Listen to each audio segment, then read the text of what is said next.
बेटी बेटा में फर्क। ये क्या हो गया? मधु जी दिल्ली के पॉश इलाके में अपने पति सुजय जी के साथ रहती हैं। उनका एक बेटा श्रेयांश और बहू वाणी है और एक प्यारी सी 5 साल की पोती आयुषी है। मधु जी की एक बेटी भी है, नव्या, जिसकी शादी हो चुकी है और वह अपने ससुराल में बहुत खुश है। आज सुबह से ही वाणी की तबीयत कुछ ठीक नहीं लग रही थी, इसलिए वाणी श्रेयांश के साथ हॉस्पिटल गई हुई थी। पर जब दोनों वापस आए तो बेहद खुश नजर आ रहे थे। तब श्रेयांश ने बताया कि मम्मी पापा अब दोबारा दादा दादी बनने वाले हो। तो मधु जी और सुजय जी बहुत खुश हुए। नव्या को जब फोन करके बताया गया कि वह दोबारा बुआ बनने वाली है तो वह भी बहुत खुश हुई। उन्होंने अपनी समधिन को फोन करके उसी वक्त बताया कि उनकी बेटी दोबारा माँ बनने वाली है। वो लोग बहुत खुश हुए। तब वाणी की माँ कहने लगी, हे भगवान, अब की बार बेटा हो जाए तो मेरी बेटी फ्री हो जाएगी। कम से कम एक बेटा तो होना ही चाहिए, जैसे ऊपर वाले की मर्जी। ऐसा कहकर मधु जी ने फोन रख दिया। पर कहीं न कहीं मधु जी भी चाहती थी कि अब की बार पोता ही होना चाहिए। इसी उधेड़-बुन में पूरा दिन निकल गया। फिर उन्हें याद आया कि वाणी भी अपने भतीजी के लिए कुछ कह रही थी, तो उन्होंने अपनी समधन जी को दोबारा फोन लगाया। हेलो, हाँ समधन जी, मैं मधु बोल रही हूँ। हाँ जी, मैंने आपको पहचान लिया, पर अभी सुबह ही तो बात हुई थी, सब ठीक तो है ना? हाँ जी, सब ठीक है, पर वाणी बता रही थी कि जब आपकी बहू को संतान होने वाली थी, उस समय आपने उसे कोई दवाई दिलाई थी। हाँ जी, वह हमारे यहाँ पहचान की कोई डॉक्टर है जो लड़का होने की दवाई देती हैं। जी, मैंने तो वही दिलाई थी।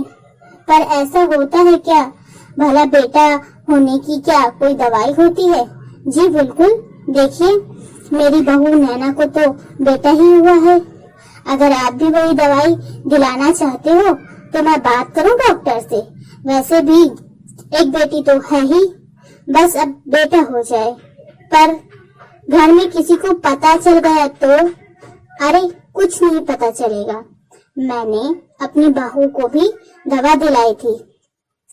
मेरे बेटे और पति को तो आज तक पता नहीं कि किस चीज की दवाई दिलाई है। और वाणी तो मेरी बेटी है, किसी को पता नहीं चलेगा तो कल का अपॉइंटमेंट ले लूं?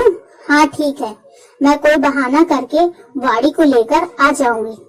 जी ठीक है, कल मिलते हैं। ऐसा कहकर उन्होंने फोन रख दिया। दूसरे दिन मधु जी ने बहाना बनाया कि वाणी की माँ की पहचान की एक अच्छी डॉक्टर है, जिससे उसकी भाभी का भी इलाज चला था। पिछली बार आयुषी के जन्म के समय काफी तकलीफ हुई थी, तो वे उसी डॉक्टर को दिखा लाएंगी। सुजय जी और श्रेय को इससे कोई भी ऐतराज नहीं था, तो उन्होंने भी हाँ कर दी। मधु जी वाणी को लेकर समधन जी के बताए हुए हॉस्पिटल पहुंच गईं। वहां वाणी की माँ पहले से ही उनका इंतजार कर रही थी और फिर शुरू हुआ बेटा पैदा होने का इलाज। डॉक्टर ने बेटा ही पैदा होगा इस गारंटी के साथ वाणी को दवाइयां देना शुरू की। पूरे 9 महीने उसी डॉक्टर से वाणी का इलाज चला। इन 9 महीने के दौरान मधु जी और समधन जी ने मंदिर मत्था टेक लिया कि अब की बार तो बेटा ही होगा। दोनों समधन का फुल प्लान था कि बस बेटा ही हो। दोनों कहीं भी कोई भी कमी नहीं रखना चाहती थी। जब 9 महीने पूरे हुए तो वाणी को लेबर पेन शुरू हुआ। उसे हॉस्पिटल लाया गया। सभी लोग जच्चा और बच्चा दोनों ठीक हों इसकी दुआएं कर रहे थे। वहीं दोनों समधन बस एक दूसरे को इशारों से बधाइयां दे रही थी कि बधाई हो, अब पोता होने वाला है। थोड़ी देर बाद नर्स ने आकर खुशखबरी दी, बधाई हो, आपके घर में लक्ष्मी आई है। जहाँ सभी लोग खुश हो गए, वहीं मधु जी के मुंह से अनायास ही निकल गया, हे भगवान, जेंडर कैसे बदल गया। सभी लोग मधु जी की तरफ हैरानी से देखने लगे। दोनों समधन एक दूसरे की तरफ देखने लगी। समधन जी ने नर्स से कंफर्म करने के लिए कहा, क्या कहा आपने? मैंने ढंग से सुना नहीं। जी, आप नानी बन गई हैं, आपके घर में नातिन आई है। यह सुनकर दोनों के चेहरे की हवाइयां उड़ गईं, पर दोनों समधन के चेहरे पर इस तरह से देखकर सुजय जी और समधी जी को दाल में कुछ काला नजर आया। जब दोनों ने फिर से पूछा, सच सच बताओ, तुम दोनों के चेहरे की हवाइयां कैसे उड़ रही हैं? तो दोनों ही समधन ने कुछ कहते न बना। जब वाणी के पास गए तो वाणी ने अपनी माँ से कहा, माँ, मुझे बेटी कैसे हो गई? क्या दवाई का मुझ पर असर नहीं हुआ?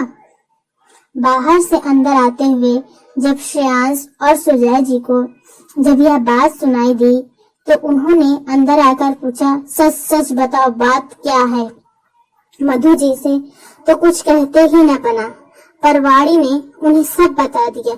यह सुनकर दोनों बाप बेटी की पहले तो जोरदार हंसी छूट गई, पर फिर थोड़ा गंभीर होकर सुजय जी कहने लगे, तुम लोग अपने आप को पढ़ा लिखा कहते हो, भला दवाई से कभी जेंडर बदला है? गर्भ में जो होगा वही तो जन्म लेगा। तुम प्रकृति के खिलाफ जाकर करना क्या चाहती थी? और मधु, तुम पोते और पोती में फर्क करती हो, यकीन ही नहीं होता। भला कभी दवाइयों से जेंडर बदला है? मधु जी को अपनी गलती का एहसास हो गया। उन्होंने उसी वक्त सभी से माफी मांग ली। साथ ही साथ वाणी और समधन ने भी माफी मांगी। सुजय जी ने मजाकिया लहजे में कहा, चलो अभी तो माफ कर देता हूँ, पर यह याद रखना कि दवाइयों से जेंडर नहीं बदलता। और जो लोग यह सोच कर बैठते हैं उन्हें बाद में कहना पड़ जाता है, हे भगवान, जेंडर कैसे बदल गया। यह सुनकर सब लोग हंसने लगे। अब जब भी सुजय जी और श्रेय को मौका मिलता तो वे मधु जी को छेड़ना नहीं भूलते, हे भगवान, जेंडर कैसे बदल गया। आपको ये कहानी कैसी लगी